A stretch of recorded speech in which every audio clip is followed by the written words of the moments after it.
Yo, what's good everyone? Welcome back to the channel. Today I'm going to be making a slightly different video than you're accustomed to seeing on here, where I go through and do an NHL DraftKings lineup review. It's something a handful of you have been requesting for a while now, and I finally got the time to sit down and do that. So I'm going to go through two different NHL tournament lineups that I recently played, talk about why I decided to roster those players, and the correlation within the lineup. And then to wrap up the video, we're actually going to break down the lineup that ended up winning that tournament and taking home $20,000. But before we do that, if you could like this video and subscribe to the channel, I would greatly appreciate that. But let's go ahead and break down a couple of these NHL DFS lineups. All right, so to kick things off here, I wanted to pull open that spreadsheet one more time to break down that 11-game slate that I'm ultimately going to be doing a lineup review here for, show you the players that I highlighted as well as the line stacks, and you're going to see in the lineup review here next, the guys that I'm breaking down on this spreadsheet are ultimately the guys that I end up playing in my DraftKings lineup. So just wanted to pull that open one more time here before we dive into these lineups. So with that being said, got two different lineups here that I'm going to break down that I ultimately played on this 11-game slate. You can see 5,500 people were competing in this tournament to take home $20,000. So the first lineup I got here finished with 158 DraftKings points.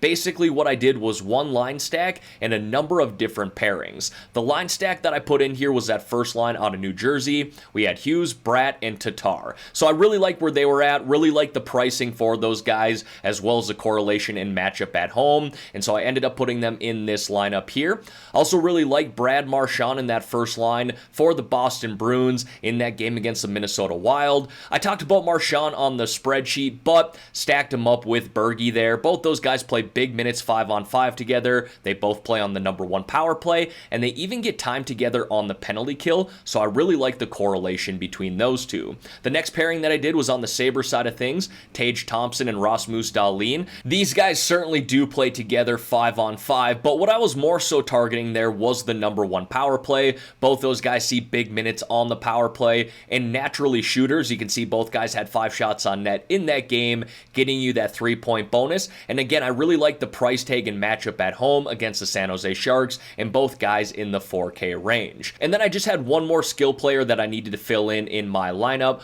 one more defenseman. I certainly could have targeted someone on the Bruins side of things or even Buffalo to make the lineup even more correlated, but I had $4,900 left over and really liked where Miro Heiskanen was at that exact price, so I put him in that matchup against the Florida Panthers. And then originally on the goaltender side of things, I had Igor Shesterkin here, the starter for the New York Rangers. Unfortunately, about 15 minutes before puck drop, we all got word that Shesterkin was out with COVID, so I had to pivot to Georgiev. But originally I did have Shesterkin in there. It ultimately worked because they were the same price, but Shesterkin a much better goaltender than Georgiev. This lineup could have looked a lot better had he played. But that's the first lineup that I rolled out. As you can see back on that spreadsheet, I talked about all of these guys in there. You might be going, okay, well, Heiskanen wasn't a main player that you highlighted. I do understand that, but if you look in the notes off to the right-hand side, I mention him there as well. So I really like where this lineup was at, and you can see the correlation is there as well. Now on to the next lineup here, and the first thing you'll probably notice is that I do have Jack Hughes in this lineup as well, but I don't have his two wingers in Thomas Tatar and Jesper Bratt there. However, I did pair him up with Damon Severson, one of the New Jersey defensemen who plays on the number one power play. I did do a line stack in here though, however. The other line stack that I highlighted on that spreadsheet, Rope Hintz, Jason Robertson, and Joe Pavelski, that first line for the Dallas Stars, someone that I've played quite a bit this year, or a line stack I've played quite a bit rather. A lot of correlation between these three, play big minutes 5-on-5, and all three play on the number one power play, and I did like that matchup at home against the Florida Panthers. Thought there was some shootout potential in that game, and ultimately that's what happened with 11 goals. Now you can see here Pavelski and Robertson played very well. Hintz, not so much. When you got the little snowflake next to your name, that's never a good thing, but it was kind of salvaged here by Robertson and Pavelski. And then the Penguins pairing that I had between Rust and Letang really paid off as well. Another forward and defenseman pairing there, similar to Hughes Hughes and Severson, but I know that Rust and Letang were going to play big minutes, and they both played on the number 1 power play. You can see those guys finished pretty well, to say the least. And then to wrap it up there, I had UC Soros. I did like him as a contrarian play, playing on the road against the LA Kings. Finished with 34 DraftKings points, had a really good night, and then wrapped it up there with Tanner Jeannot. Low-priced option, 3K play that I figured, hey, if you can get me double-digit DraftKings points, I'm satisfied with that.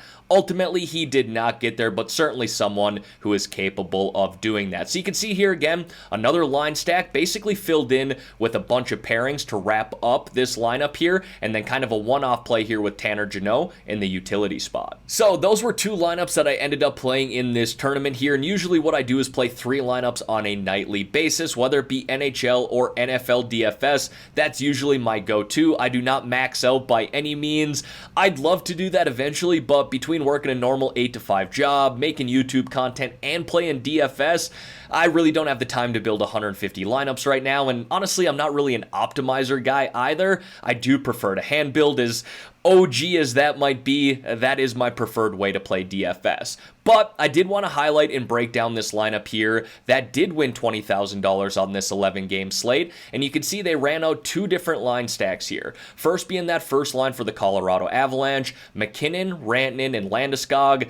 They absolutely blew up at home against the Winnipeg Jets. McKinnon damn near 50 DraftKings points, Rantanen 26, Landeskog almost had 50 himself. So they had themselves a pretty good night, to say the least. Now, when you run out a line stack like that, it's very expensive to do that. Nathan McKinnon, $9,500. Mikko Rantanen, 86. Landeskog, damn near 7K. This guy was probably left with, after putting the goalie in there, about $3,500 per player to fill out the rest of his lineup, which is why you see him run it back with an Arizona Coyote stack. Very, very contrarian play on his behalf, but in a good matchup at home against the Chicago Blackhawks. He went with Larson stacked up with Krause and Kessel, and then he actually ran it back in that game with Jake McCabe of the Chicago Blackhawks, who had 10 DraftKings points. Really solid for a guy priced at $3,300. That means he had just one more position or skill position that he needed to fill out, another defenseman. He went with Ryan Graves here of the New Jersey Devils. Again, a great matchup at home against Columbus. Graves had 18 DraftKings points.